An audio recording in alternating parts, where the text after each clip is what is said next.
Welcome to this video. Today we'll be looking at circular motion, focusing on horizontal banked systems.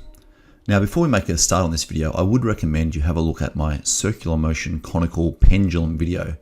A lot of the mathematics is exactly the same and I go through that step by step in a very methodical manner. So on with circular motion horizontal banks. You see on the screen at the moment a car that's running around a bank. Now you can see there's a normal reaction force perpendicular to the surface and there's a gravitational force pulling straight down. To get a visualization of what a horizontal banked motion example looks like, please watch the following video. In 1959, something happened that revolutionized NASCAR's stock car racing: the introduction of Daytona International Speedway. Daytona was unlike any racetrack before it because of these banked turns. Turns had towering walls that sloped downwards to the center, walls that NASCAR's stock cars would drive onto. Daytona's banks were a whopping 31 degrees, significantly steeper than the relatively flat 12-degree banks at Martinsville or Okanichi speedways. In the first year of Daytona, stock car drivers qualified at speeds of more than 140 miles per hour. And today, at the same track, that speed is more like 200 miles per hour, in large part because of the steep banks. Which raises the question, how do banked walls help cars go faster? Okay, now let's look at the forces in action here. We have, first of all, a gravitational force, which we can move to the side. And as a vector sum here, we can add to the gravitational force the normal reaction force. Now when I add those two together, tail to head, as you can see here, we start with the tail with our first to the head, and then the tail of the second, the normal reaction force to the head. If we add those together, we end up with a net force. And of course, applying that to the center of mass, we see the net force is inwards towards the center of motion. And that makes sense because this is a circular motion scenario. One of the common mistakes students make is to draw the net force down the plane. Now this is not an inclined plane question, rather this is a banked circular motion question. This triangle here, our right angle triangle, which is the force diagram, has exactly the same proportions as the triangle that makes up the banked plane. So the theta here is exactly the same as the angle of inclination of our bank. So let's look at the sine function. The sine function is a ratio of the net force, the opposite, against the normal reaction force, the hypotenuse.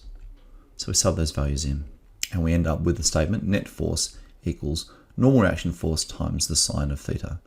Now, the net force, as we know, centripetal force is mv squared on r. So finally, mv squared on r equals normal reaction force sine theta. That's our first derived equation using the sine function. Let's do the same for the cosine. Cosine, as we know, is adjacent over hypotenuse. So in this case, it's force due to gravity over the normal reaction force. What we're doing now is going to multiply the normal reaction force, the left-hand side of our equation, and we end up with force due to gravity is equal to the normal reaction force cos theta. And finally, mg equals Fn cos theta. Our third and final trig rule is the tangent rule, and that uses the opposite over the adjacent, where the opposite is the net force and the adjacent is the force due to gravity. Again, if we multiply the force due to gravity to the left-hand side, we're left with the net force equals Fg tan theta, where net force is equal to mv squared on r, and the gravitational force is mg. So we can say that mv squared on r is equal to mg tan theta. Both the m's can be cancelled out, and we're left with v squared on r equals g tan theta, which can be rewritten as v squared equals rg tan theta, because quite often we're after the v, the velocity in this example. So that's the three rules we have using basic trig laws. Now let's look at Pythagoras' theorem for this right angle triangle. As we know with Pythagoras' theorem, a squared plus b squared equals c squared, where a and b are two side lengths and c is a hypotenuse. So if we sub that in, we find that f net squared plus fg squared, the net force and the gravitational force, is equal to fn squared, the normal reaction squared. And simplifying that, we can take the square root of both sides. This gives us the normal reaction force is equal to the square root of the net force squared plus the gravitational force squared. So in summary, here's our 1, 2, 3, 4 equations that we can use from a simple circular motion horizontal bank system. Let's apply these to some examples. Example number 1, a demonstration at a show involves a bike being ridden around a circular bank track. The horizontal path the bike takes is a circle of 20 meters. and the bike travels at a constant speed of 15 meters per second. The bike and rider have a total mass of 300 kilograms. Ignore the retarding friction. So we have our diagram representing this bike going around with a radius of 20 meters at an angle theta. And we have a second diagram representing the normal reaction force perpendicular to the surface and the gravitational force going straight down. The question is, what's the magnitude of the net force on the bike and the rider? So F net equals question mark. We have the mass of the bike and the rider. We have the radius, and we have the velocity, or the speed rather, of 15 meters per second. Now this is actually an easier question than the equations looking at previously. We know the centripetal force, the net force, is simply equal to mv squared on r. So we substitute our values of a mass of 300, a speed of 15, and a radius of 20, and we get an answer. The net force on this system, operating inwards towards the center of the circle, is 3,375 newtons. Quite a simple calculation. Next, we're asked to calculate what the correct angle of banking of this track is to achieve this force. So, angle theta, here we have theta equals question mark. The mass is 300 kilos, radius is 20 meters, the speed is 15 meters per second, and gravity, as we know, is 9.8 newtons per kilogram. So this time we can use one of our trig laws that we used.